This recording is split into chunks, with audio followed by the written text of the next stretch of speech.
this. And then the other thing too, just in case, systems audio. Oh, Peter, how you doing? Good, good. Great. Hello, Peter.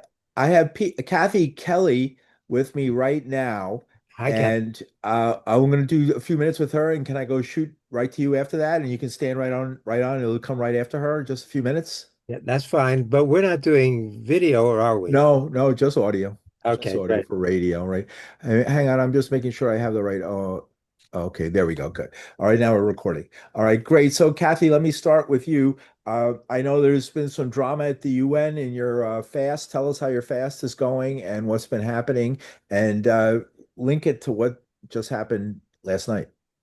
Well, thank you, Paul. I'm part of the Veterans for Peace and Allies Fast for Gaza, and we're on day 23 of what is scheduled for 40 days of trying to take calories comparable to what a child in Gaza is able to eat, which is 250 calories a day.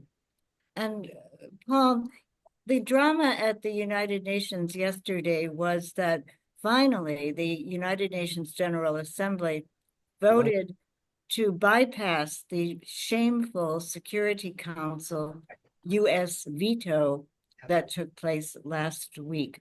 They vetoed a ceasefire. And so now the Security Council is saying that every member state should unilaterally use whatever means are available to them in order to establish peace and overcome the terrible war in Gaza. And this has isolated Israel and its partner state, the United States.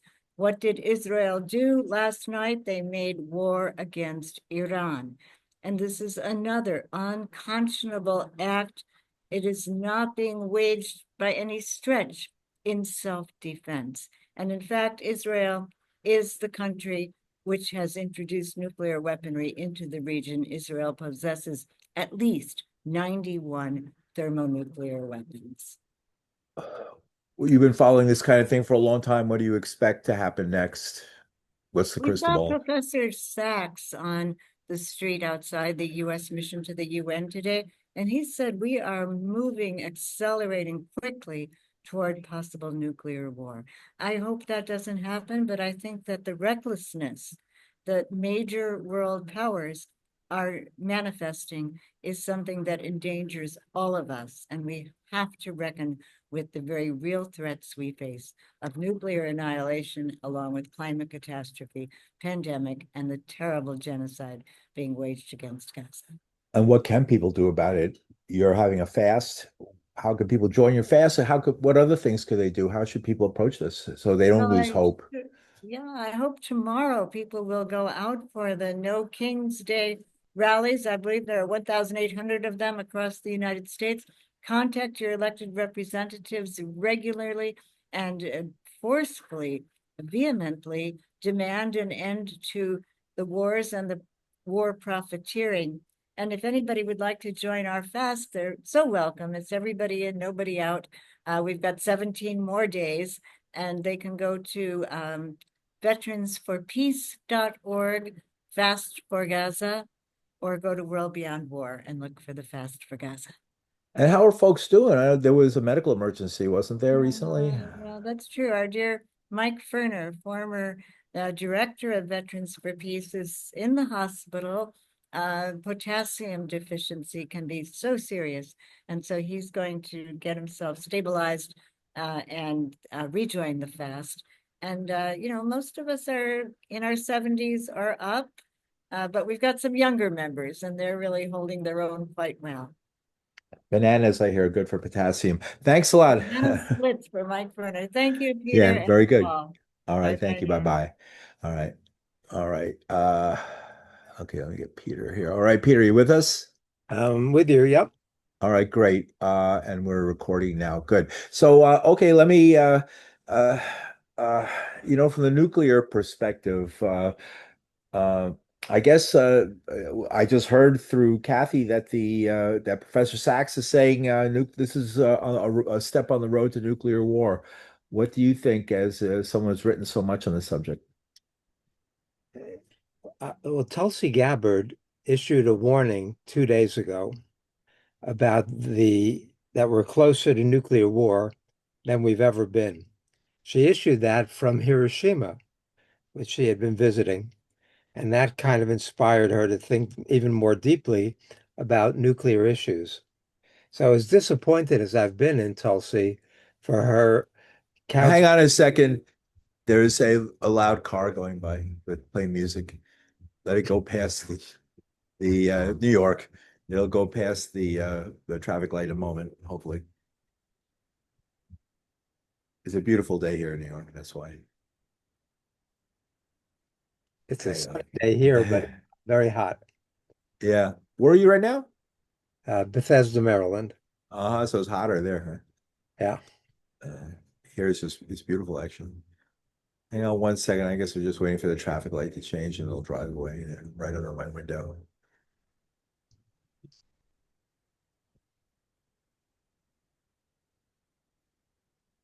All right. I think they're going.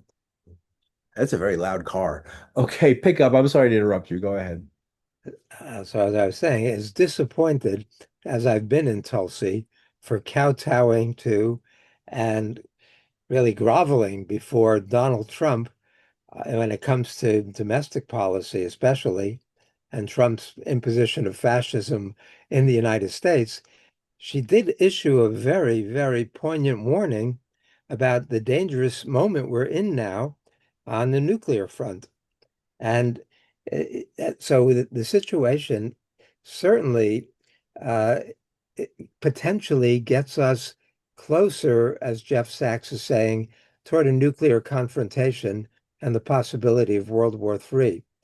It doesn't look like Iran's retaliatory capability is great enough to do extensive damage inside Israel.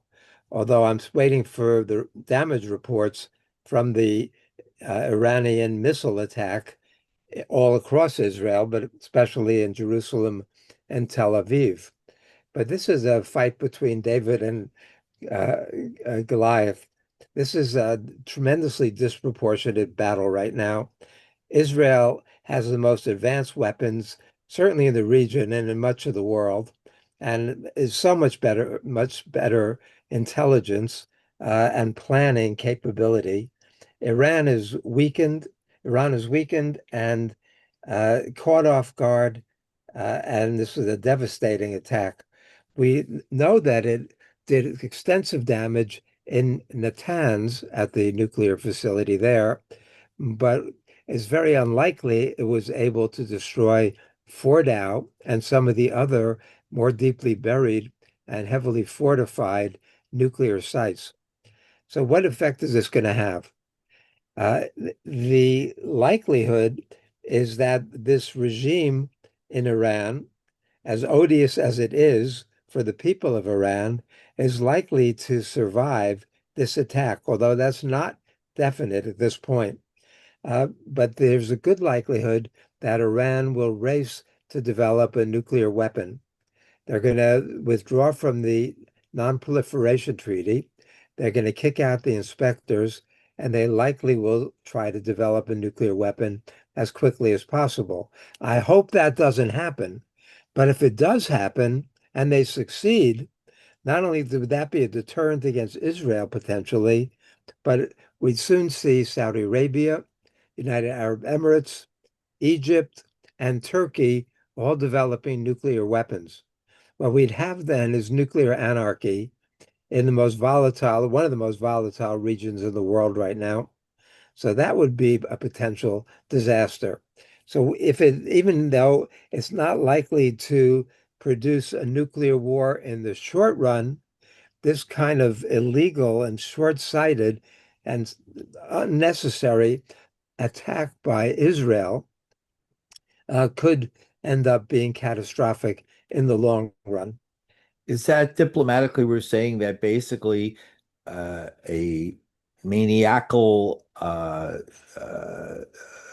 malignant narcissist like Donald Trump, fear and hatred of a black president, making an alliance, making an agreement with Iran, Obama, led to an explosion of nuclear armed nations in the region? Absolutely. Uh, the JC, Because Obama was black. well, even if That's he, what he said. No, no black guy is going to tell Donald Trump what to do.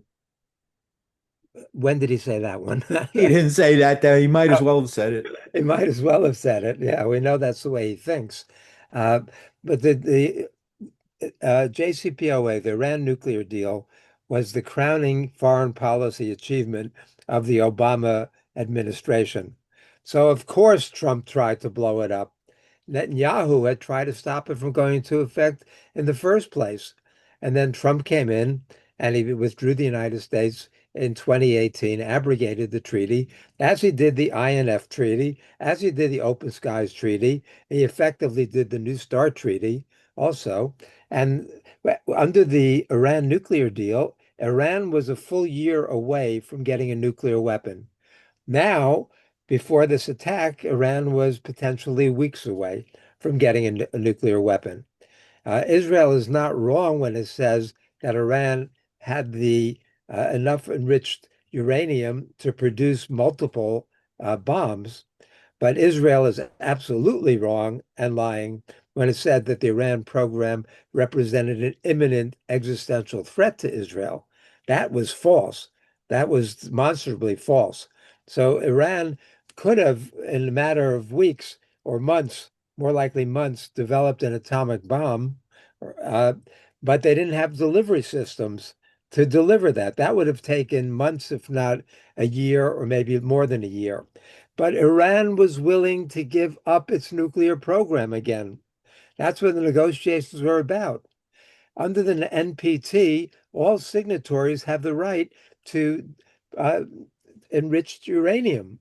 Under the old deal, Iran was enriching uranium to 3.67%. When the deal was abrogated, Iran began enriching uranium up to 60%. But they were offering to give that up, to send it to Israel, to have Israel turn it into weapons fuel, not weapons fuel, uh, uh, Yeah, nuclear power, and yeah. that Bashir nuclear plant that Russia helped build in Iran. They could have gotten out of this very, very easily. But Trump decides to draw a line in the sand and say zero enrichment, which is a right that all countries have who are signatories to the NPT. So this was no existential threat to Israel any more than Hamas represented an existential threat to Israel. As we know, Nuclear bombs aren't ultimately that hard to make for any country of a medium industrial level or above. and they're Uh, not that hard to make, Paul. When Mohammed al-Baradei was head of the International Atomic Energy Agency, he said that 40 countries have the technological capability of developing nuclear weapons. And this was years ago. So there are more that right now there are nine nuclear powers, and there are dozens more potential nuclear powers. And nuclear energy gives them the ability to produce the fuel that you need for nuclear reactors. So, or for nuclear weapons. So, we are on the verge of international nuclear anarchy. The polling in South Korea shows that 73% of South Koreans want their country to have its own nuclear weapons. We see the French, Macron, offering a nuclear umbrella to the European countries. Merz welcomed it. The Trask in Poland welcomed it also. Uh, we've seen other countries, Austrians also respond positively to that. Zelensky has called for Iran to have access to nuclear weapons. Even Ishiba in Japan, the most anti-nuclear country in the world for most of recent history, has said that Iran should have access, or that Japan should have access to nuclear weapons. So we're in a very, very dangerous moment. I don't know if Iran is going to rush to develop one. I don't know how much destruction has gone on, how much Israel has really set this back. But I do know that Israel probably does not have the capability for bunker buster bombs that could destroy the Fordow nuclear facility in Iran. So if Israel were going to do that, they would have to use tactical nuclear weapons, which they have. in abundance. So that is one possibility. The other possibility is that the United States could come in. The United States is already helping Israel shoot down the missiles that Iran is launching. So if the U.S. gets directly involved, do the Iranians hit U.S. facilities, terrorist attacks in the United States? Who knows what their capabilities are? But they certainly there are a lot of U.S. military facilities in the region that are very, very vulnerable. Or do they insanely make an attack on Dimona, the Israeli nuclear sites? Uh, if they hit Dimona, goodbye to Israel. So hopefully that doesn't happen. But you just never know when you open up this kind of kettle of worms, this kind of very, very dangerous situation that could Mhm. unravel in many, many different ways. Whatever happened to boots on the ground? Nobody thinks you need troops to take over a country anymore. I mean, you can't really make a country do anything unless you actually occupy it with soldiers. Nobody wants to do that. Say that again. Nobody wants to occupy a country with soldiers anymore. You At don't least even it's, need you don't even need to. The Ukrainian attack inside of Russia recently, that surprise attack, was brilliantly maneuvered and caught the Russians off guard and destroyed uh, planes and bridges and trains, and very, very effective in that way. Similar kind of Israeli attack. So with the use of drones now and the changing face of warfare, the old style, Trump's going to have his parade down the streets of Washington tomorrow with all those tanks. Well, tanks are are weapons of the past. Tanks you needed in World War I and World War II, but you might not need them in the streets in World War III. It could be a very, very different kind of war. or like Terminator. Okay, thanks a lot. Appreciate your time. Sure, Paul, anytime. Bye bye.